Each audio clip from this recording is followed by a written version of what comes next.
नमस्ते छात्रों। इस परिस्थिति के बारे में सुनिए। आप एक फलों की दुकान पर हैं, जहां से आप आमतौर पर फल खरीदते हैं। आप वहां एक व्यक्ति से मिले जिसे आप जानते हैं। आप उसको देखकर मुस्कुराए, फिर उससे कुछ बातें की। फिर आपने अनार का भाव पूछा। दुकानदार ने कहा 50 रुपए किलो, पर आपके पास केवल 25 रुपए हैं। अनार खरीदने के लिए आपको 25 रुपए और चाहिए। अब आप क्या करेंगे? एक, घर जाकर और पैसे लाएंगे, फिर वो फल खरीदेंगे। दो, 1 किलो अनार खरीद लेंगे और दुकानदार से वादा करेंगे कि आप वापस आकर बाकी के पैसे दे देंगे।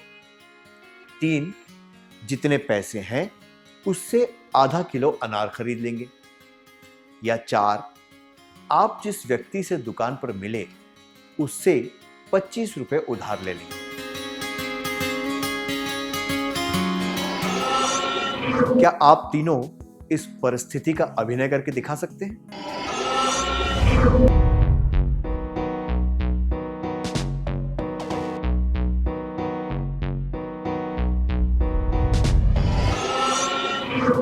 धन्यवाद।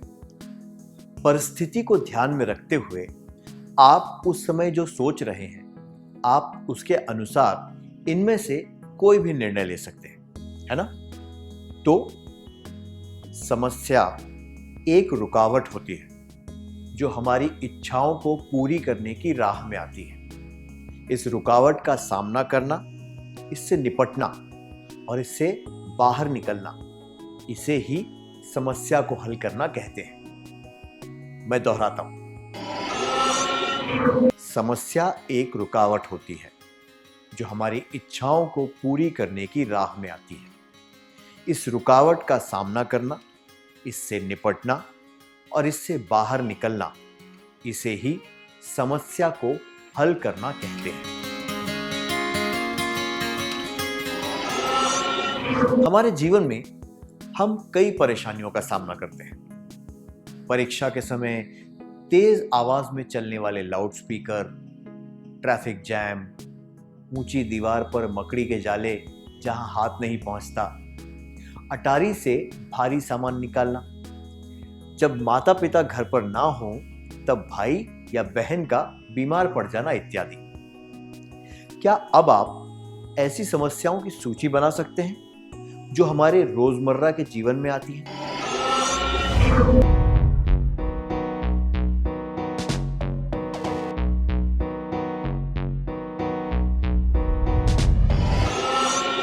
बहुत अच्छा, धन्यवाद। क्या अब हम इनमें से कुछ समस्याएं देखें?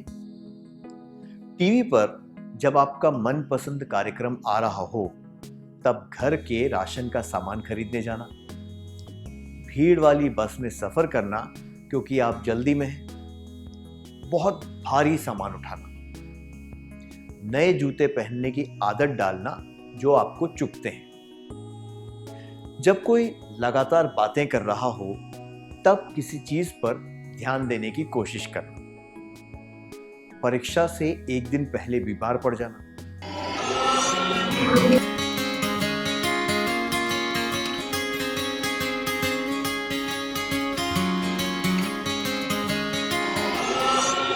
हम अपने जीवन में ऐसी कई परिस्थितियों का सामना करते हैं। इस सत्र में हम विस्तार से इस बारे में बात करेंगे कि समस्याओं को हल करने के लिए हमें किन चरणों से गुजरना पड़ता है।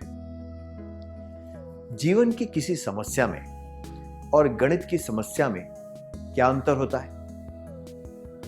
गणित की समस्या को हल करने के 1 या 2 तरीके हो सकते हैं, पर जीवन की समस्या के बहुत से हल हो सकते हैं। उदाहरण के लिए, अगर आप उस समस्या के बारे में सोचें जो हमने इस सत्र की शुरुआत में देखी थी, तो गणित के अनुसार अनार खरीदने के लिए और कितने पैसे चाहिए? इसका केवल एक जवाब है, 25 रुपए। 4 का वर्गमूल क्या है? इस समस्या के 2 जवाब हो सकते हैं, अधिक 2 और घटाओ 2। पर वास्तविक जीवन की समस्याओं में कई हल हो सकते हैं। जैसे कि हमने पहले देखा था, दुकानदार को बाकी के पैसे बाद में देना, पहचान वाले व्यक्ति से पैसे उधार लेना, या जितने पैसे हैं उतने ही फल खरीदना। हमने इससे क्या सीखा? वास्तविक जीवन की समस्याओं के लिए हमें परिस्थिति को ध्यान में रखते हुए हल ढूंढने चाहिए। आइए अब एक क्रियाकलाप करते हैं। कामिनी की स्कूल के वार्षिक महोत्सव के बारे में घोषणा हो गई है। एक विद्यार्थी किसी भी एक प्रतियोगिता में भाग ले सकता है। कामिनी चित्रकला और नृत्य दोनों में अच्छी है। कामिनी ने कुछ देर सोचने के बाद एक निर्णय लिया। क्या आप दोनों आगे आकर कामिनी और उसकी सहेली की भूमिका निभा सकते हैं?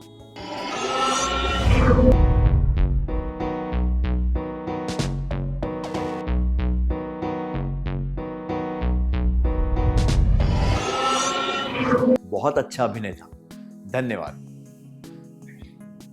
अगर आप कामिनी की तरह चित्रकला और नृत्य दोनों में अच्छे होते, पर आप एक ही प्रतियोगिता में भाग ले पाते, तो आप इस साल चित्रकला और अगले साल नृत्य में भाग लेने के बारे में सोच सकते थे, या फिर परिस्थिति को ध्यान में रखते हुए इसका विपरीत भी कर सकते थे।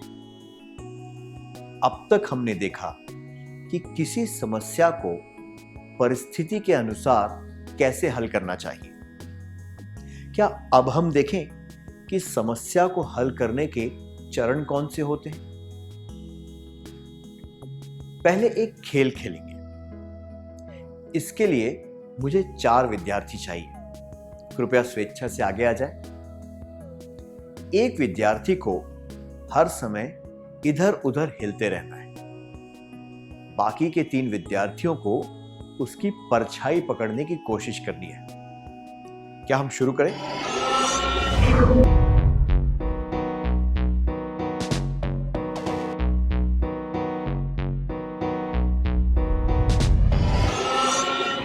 धन्यवाद। क्या आप उस हिलते हुए व्यक्ति की परछाई को पकड़ पाए?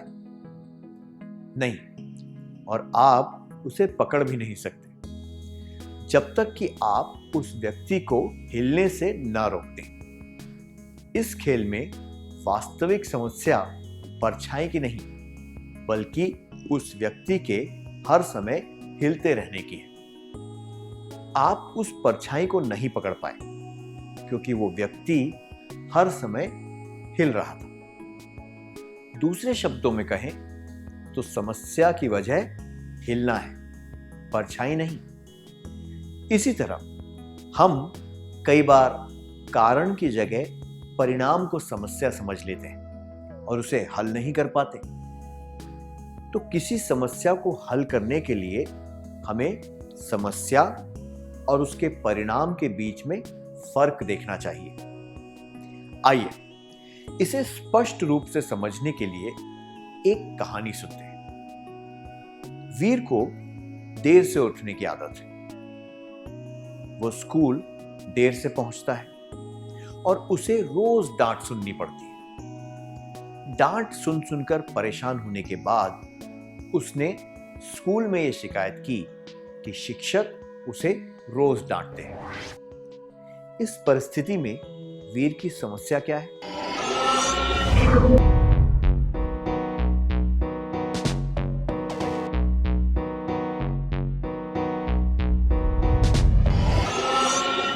अपने जवाब देने के लिए धन्यवाद। वीर की समस्या क्या है? डांट पड़ना या सुबह देर से उठना? वीर देर से उठता है, इसलिए वो स्कूल भी देर से पहुंचता है। इस वजह से उसे शिक्षकों की डांट सुननी पड़ती है। अगर वीर ये बात समझ जाए तो वो इस समस्या का हल ढूंढ सकता है। सत्र की शुरुआत में हमने फल की दुकान वाली परिस्थिति देखी थी। उसमें समस्या थी पैसे ना होना। और उसका परिणाम था फल न खरीद पाना। अगर ये अच्छी तरह समझ आ जाए तो इसका हल आसानी से निकाला जा सकता है। तो ये जरूरी है कि समस्या को स्पष्ट रूप से पहचान लिया जाए। समस्या हल करने के चरण। हमें समस्या को पहचानना चाहिए। अब एक क्रियाकलाप करेंगे। स्क्रीन पर एक तालिका दिखाई जाएगी जिसमें 2 खंड हैं। पहले खंड में कुछ परिणाम दिए गए हैं और दूसरे खंड में समस्याएं दी गई हैं, पर इनका क्रम सही नहीं है। आपको इनके सही जोड़े बनाने हैं। क्या हम शुरू करें? असर अथवा परिणाम, समस्याएं, माता पिता की डांट, खाने पीने की गलत आदतें होना, भविष्य के बारे में स्पष्टता न होना, समझदारी की कमी, पढ़े गए पाठ याद न रहना, जिद, अनुचित व्यवहार, तबीयत ठीक न होना, समझे बिना पाठ को रटना, दोस्तों के साथ झगड़ा, आगे की योजना न बनाना।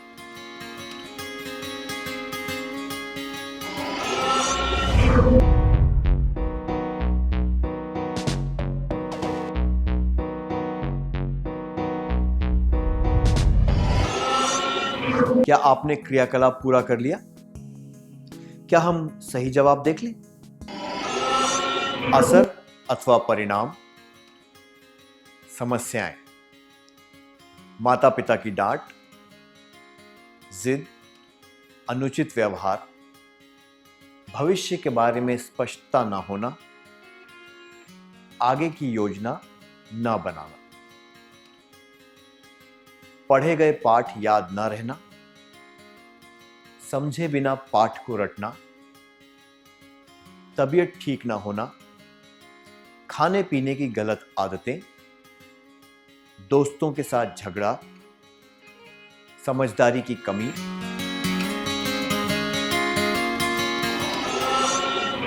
जब हम जिद करते हैं या अनुचित व्यवहार करते हैं तभी हमें माता पिता की डांट सुननी पड़ती है।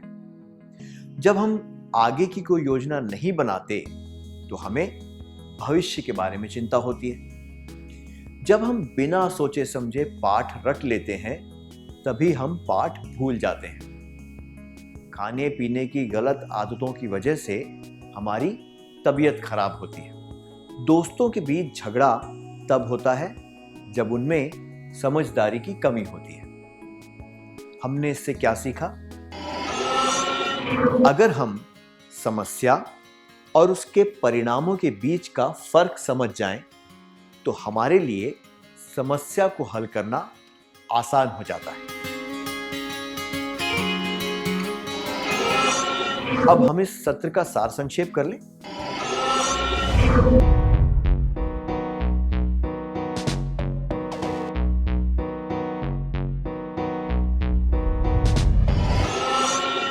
समस्या एक रुकावट होती है जो हमारी इच्छाओं को पूरी करने की राह में आती है। इस रुकावट का सामना करना, इससे निपटना और इससे बाहर निकलना, इसे ही समस्या को हल करना कहते हैं। वास्तविक जीवन की समस्याओं के लिए हमें परिस्थिति को ध्यान में रखते हुए हल ढूंढने चाहिए। समस्या हल करने के चरण। हमें समस्या को पहचानना चाहिए। क्या अब हम थोड़ा गृह कार्य लिख लें ताकि ये बातें हमें अच्छी तरह याद रहें।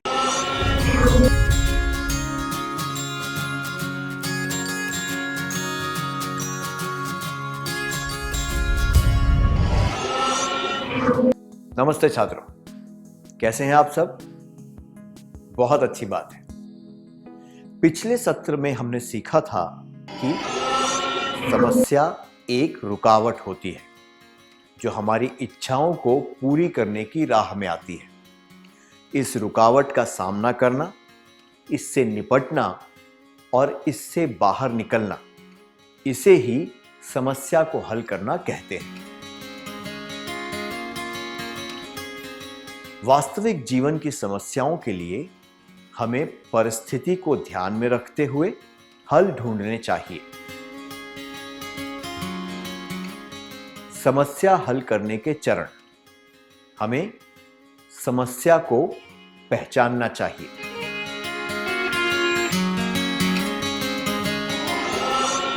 अब एक क्रियाकलाप के द्वारा हम समस्याओं को हल करने का अगला चरण देखेंगे। आपको स्क्रीन पर एक एक करके कुछ चित्र दिखाए जाएंगे। क्या आप बता सकते हैं इनमें क्या दर्शाया गया है?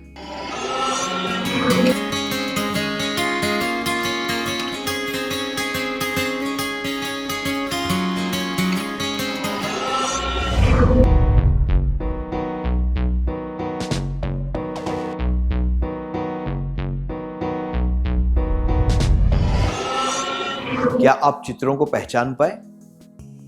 प्रत्येक चित्र अलग था, है ना? इन सब चित्रों में अलग अलग तरह से कटा हुआ केला दिखाया गया था। पहले चित्र में उसे लंबा काटा गया था, दूसरे चित्र में वो आड़ा कटा हुआ था और तीसरे चित्र में तिरछा कटा हुआ था। आप में से कुछ लोग पहचान नहीं पाए होंगे क्योंकि ये अलग अलग तरीके से दिखाया गया था।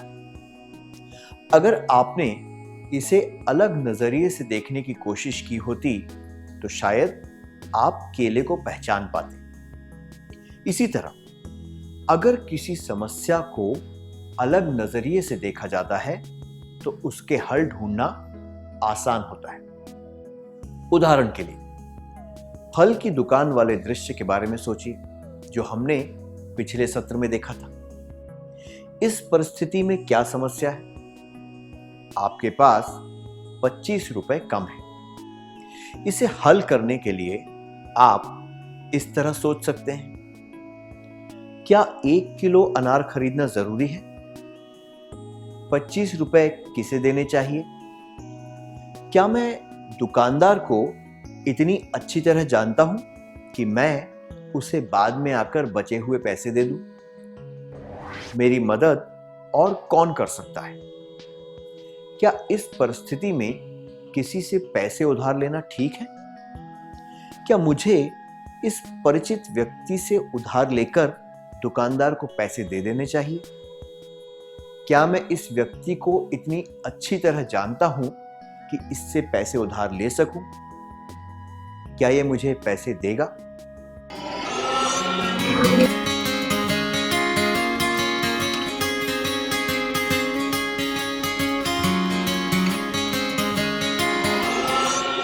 इस तरह अगर हम समस्या को अलग नजरिए से देखें तो इसका हल ढूंढा जा सकता है।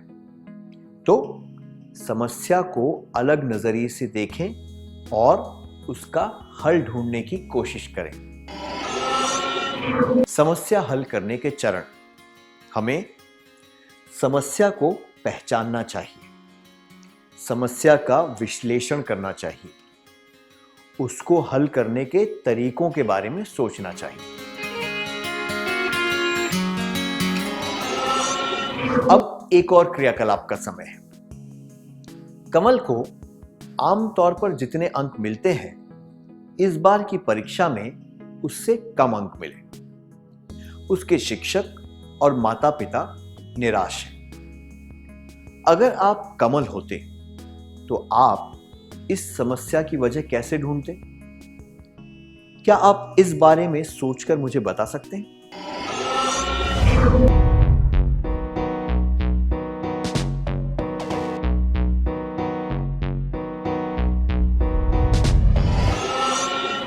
अच्छी तरह सोचकर बताने के लिए धन्यवाद। क्या मैंने अच्छी तरह पढ़ाई की थी? मैंने जो भी पढ़ा था क्या मुझे वो अच्छी तरह समझ में आया था? क्या मैंने मन लगाकर पढ़ाई की थी? परीक्षा के लिए जितने भी पाठ पढ़ने थे क्या मैंने वो सारे पढ़ लिए थे? क्या मुझे पाठ याद रखने में परेशानी होती है? अगर समस्या को इस तरह अलग अलग दृष्टिकोण से देखा जाए तो कम अंक प्राप्त होने के कारण पता किए जा सकते हैं और इसका हल भी ढूंढा जा सकता है। अब चौथा चरण है। आइए फल की दुकान वाली समस्या फिर से देखते हैं और उसके हल ढूंढने की कोशिश करते हैं। घर जाकर 1 किलो फल खरीदने के पैसे ला सकते हैं। 1 किलो फल खरीद सकते हैं और दुकानदार को बाद में बाकी के पैसे दे सकते हैं। अगर आप कभी भी किसी से पैसे उधार नहीं लेना चाहते तो आधा किलो फल खरीदकर घर जा सकते हैं। अगर 1 किलो फल खरीदना जरूरी है तो पहचान वाले व्यक्ति से पैसे उधार ले सकते हैं।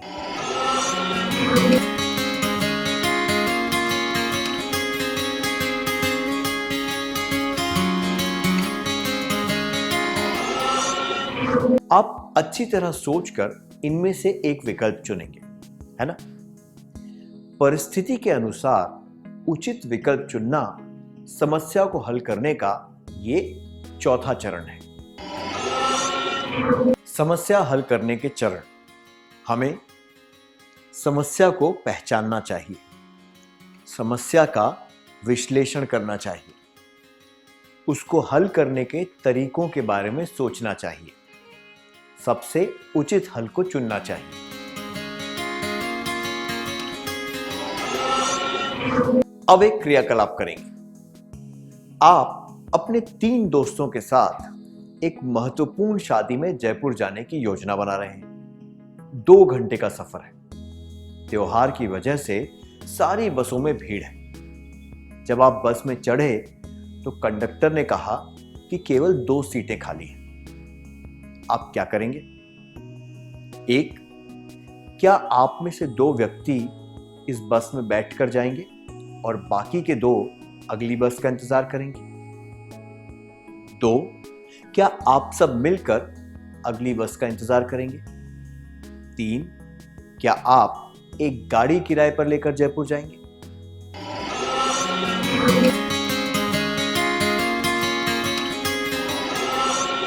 क्या आप में से 4 विद्यार्थी आगे आकर इसका अभिनय करके दिखा सकते हैं?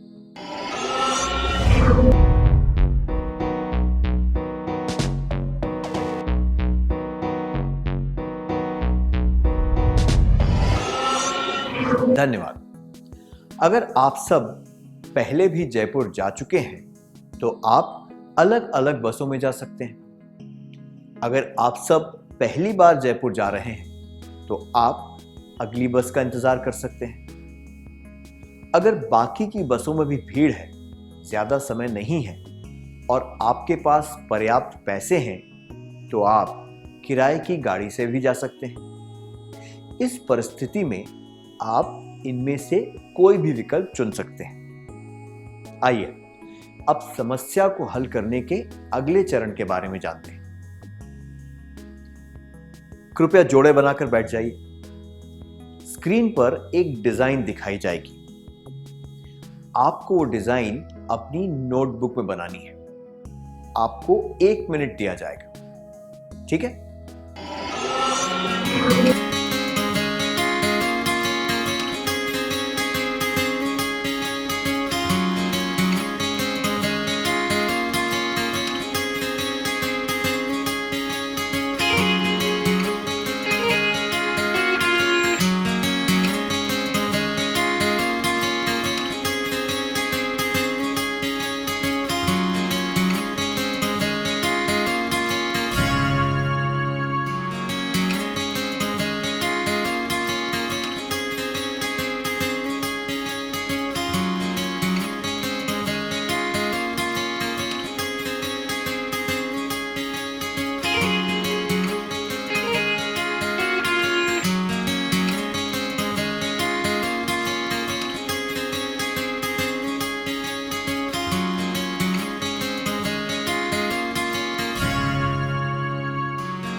पहली बार में आप में से कितने लोग इसे सही तरीके से बना पाए?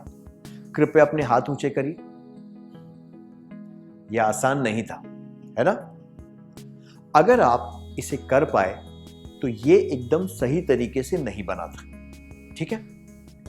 अब 2 पेंसिलें लें और उन्हें एक रबड़ से साथ में बांध लें। अब इस डिजाइन को फिर से बनाने की कोशिश करें।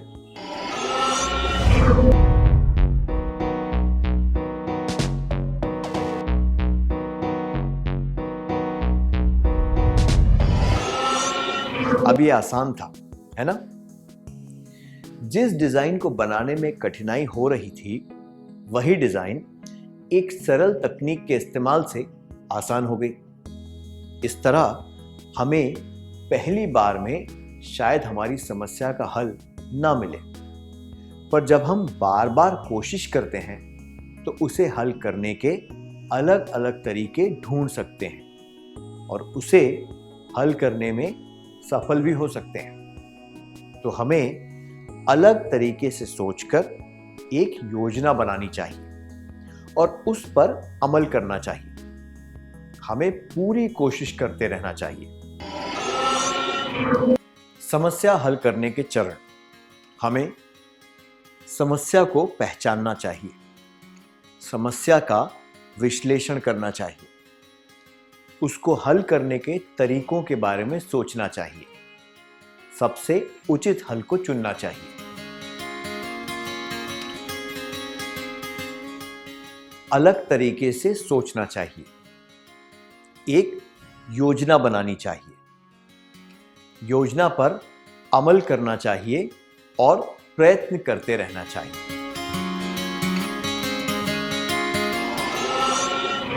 अब एक और क्रियाकलाप। आपको करारी कचौड़ियां खाना पसंद है, पर आपको कचौड़ी बनाना नहीं आता। आपके माता पिता घर पर नहीं है, पर उन्होंने कचौड़ी का मसाला और आटा तैयार करके रखा है। घर पर कोई नहीं है, इसलिए आप अकेले ही इसे बनाने की कोशिश कर रहे हैं। आपको कठिनाई हो रही है। अच्छी कचौड़ी कैसे बनती है, यह आप किस तरह सीख सकते हैं? क्या आप 4-4 के समूह बनाकर इस बारे में चर्चा कर सकते हैं और अपने जवाब बता सकते हैं?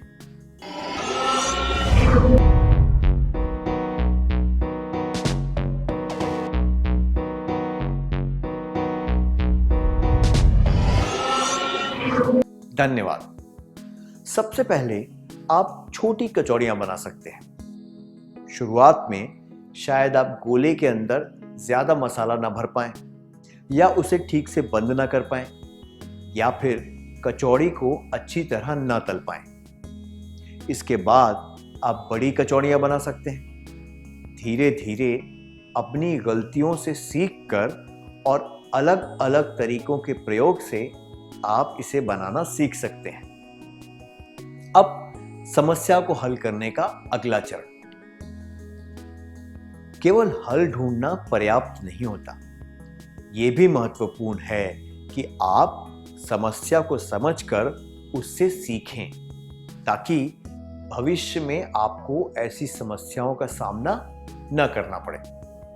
उदाहरण के लिए, अगर हम उस फल वाली समस्या को लेते हैं, उससे हमने सीखा कि हमेशा ज्यादा पैसे लेकर बाजार जाना चाहिए। इसी तरह हमें अपनी गलतियों को नहीं दोहराना चाहिए। समस्या हल करने के चरण। हमें समस्या को पहचानना चाहिए, समस्या का विश्लेषण करना चाहिए, उसको हल करने के तरीकों के बारे में सोचना चाहिए, सबसे उचित हल को चुनना चाहिए। अलग तरीके से सोचना चाहिए, एक योजना बनानी चाहिए, योजना पर अमल करना चाहिए और प्रयत्न करते रहना चाहिए। समस्या को अच्छी तरह समझकर अपनी गलतियों से सीखना चाहिए। क्या हम एक और क्रियाकलाप करें? आप घर पर अकेले हैं। अचानक आपके घर कुछ मेहमान आ गए। आप उन्हें पीने के लिए कुछ देना चाहते हैं। कुछ लोगों को कॉफी चाहिए और कुछ को चाय। जब आप रसोई में गए तो आपने देखा कि घर में दूध नहीं है। क्या कुछ विद्यार्थी आगे आकर इस दृश्य का अभिनय करके दिखा सकते हैं? फिर आपको बताना है कि आपने इससे क्या सीखा।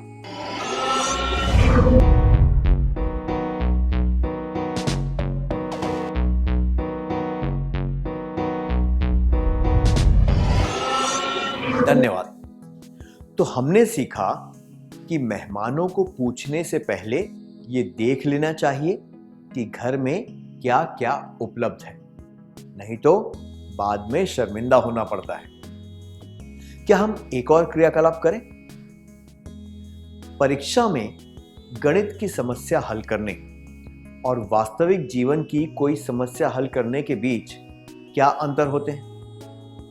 क्या आप 4-4 के समूह बनाकर इस बारे में चर्चा करके एक सूची बना सकते हैं?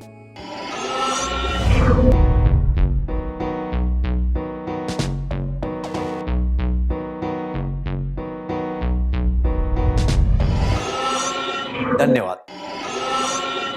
परीक्षा में गणित की समस्या हल करते समय हल करने के केवल एक या दो तरीके हो सकते हैं। निश्चित समय में प्रश्नों को हल करना होता है। दूसरों की मदद नहीं ली जा सकती। उत्तर पुस्तिका देने के बाद उसमें कोई बदलाव नहीं किए जा सकते। दूसरे लोग हमारे काम का मूल्यांकन करके हमें अंक देते हैं। जबकि वास्तविक जीवन की समस्याओं को हल करते समय परिस्थिति के अनुसार उसके कई हल हो सकते हैं। अगर आपातकालीन स्थिति ना हो तो पूरा समय लेकर समस्या के बारे में सोचा जा सकता है। हम जिन पर भरोसा करते हैं उनसे मदद ली जा सकती है। गलती को सुधारा जा सकता है। स्वमूल्यांकन और सुधार किए जा सकते हैं। पहलू, गणित की समस्या, वास्तविक जीवन की समस्या। हल, केवल एक या दो हल निकल सकते हैं। परिस्थिति के अनुसार इसके कई हल हो सकते हैं। समय निश्चित, समय मिलता है। अगर आपातकालीन स्थिति ना हो तो पूरा समय लेकर समस्या के बारे में सोचा जा सकता है। दूसरों की मदद, दूसरों की मदद नहीं ले सकते। हम जिन पर भरोसा करते हैं उनसे मदद ली जा सकती है। सुधार, उत्तर पुस्तिका देने के बाद उसमें कोई भी बदलाव नहीं कर सकते। गलती को सुधारा जा सकता है। मूल्यांकन, दूसरे लोग हमारे काम का मूल्यांकन करके हमें अंक देते हैं। स्वमूल्यांकन और सुधार किया जा सकता है।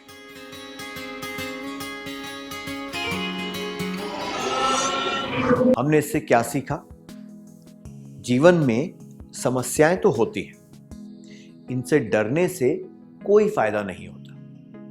अच्छी तरह सोचने से इन्हें आसानी से हल किया जा सकता है।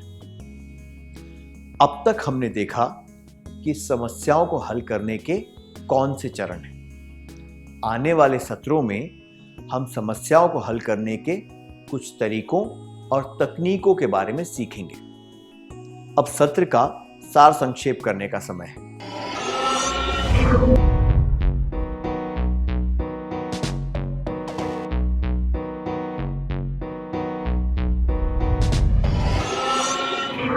समस्या हल करने के चरण। हमें 1. समस्या को पहचानना चाहिए। 2. समस्या का विश्लेषण करना चाहिए। 3. उसको हल करने के तरीकों के बारे में सोचना चाहिए। 4. सबसे उचित हल को चुनना चाहिए। 5. अलग तरीके से सोचना चाहिए।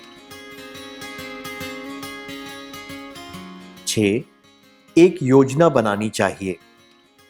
7. योजना पर अमल करना चाहिए और प्रयत्न करते रहना चाहिए। 8. समस्या को अच्छी तरह समझकर अपनी गलतियों से सीखना चाहिए।